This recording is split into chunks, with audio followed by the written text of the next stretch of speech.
2026ஆம் ஆண்டின் துலாம் ராசிக்கான சனிப்பெயர்ச்சி பலன்கள்.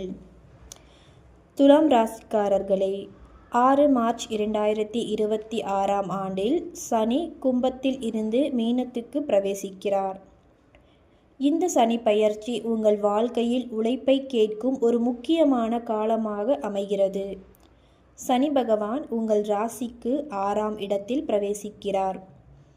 இந்த 6ஆம் இடம் என்பது வேலை, போட்டி, கடன், நோய், வழக்கு, எதிரிகள் ஆகியவற்றை குறிக்கும். ஆனால் கவனிக்க வேண்டிய விஷயம் என்னவென்றால், இது ஒரு உபசயஸ்தானம், அதாவது உழைத்தால் வெற்றி தரும் இடம். தொழில்நிலை. தொழிலில் போட்டிகள் அதிகரிக்கலாம், உங்கள் திறமை சோதிக்கப்படும். ப்ரமோஷனில் காலதாமதம் ஆகலாம், ஆனால் கிடைக்கும். போட்டித் தேர்வு எழுதுபவர்களுக்கு நல்ல வாய்ப்பு கிடைக்கும். லீகல், போலீஸ், மெடிக்கல், சர்வீஸ் செக்டாரில் இருப்பவர்களுக்கு வளர்ச்சி இருக்கும். சுய தொழில் செய்பவர்கள் மெதுவாக முந்துவார்கள். பணநிலை. பழைய கடன்கள் மெதுவாக தீரும். மெடிக்கல் அல்லது லீகல் செலவுகள் வரக்கூடும்.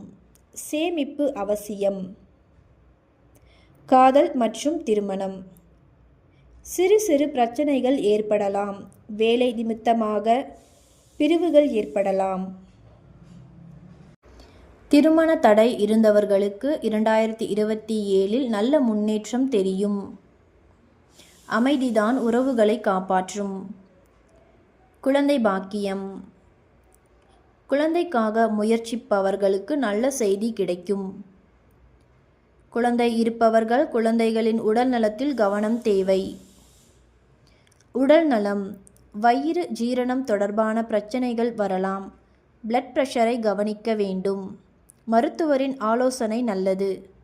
யோகா மற்றும் முறையான தூக்கம் அவசியம். உடலை புறக்கணிக்காதீர்கள். குடும்பம் மற்றும் வழக்கு விஷயங்கள். வழக்கு இருந்தால் சாதகமான பலன்கள் கிடைக்கும். எதிரிகள் மெதுவாக பலவீனமாகிவிடுவார்கள். குடும்பத்தின் சப்போர்ட் இருக்கும்.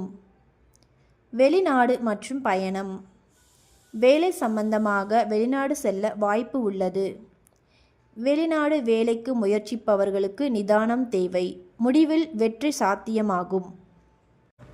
பரிகாரம். சனிக்கிழமைகளில் எள் சாதம் தானம் செய்யுங்கள்.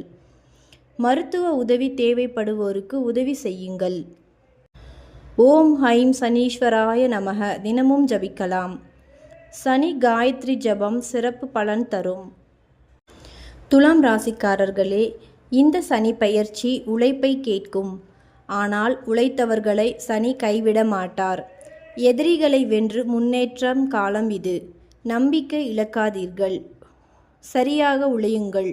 வெற்றி இறுதியில் உங்கள் வசம்தான் இருக்கும்.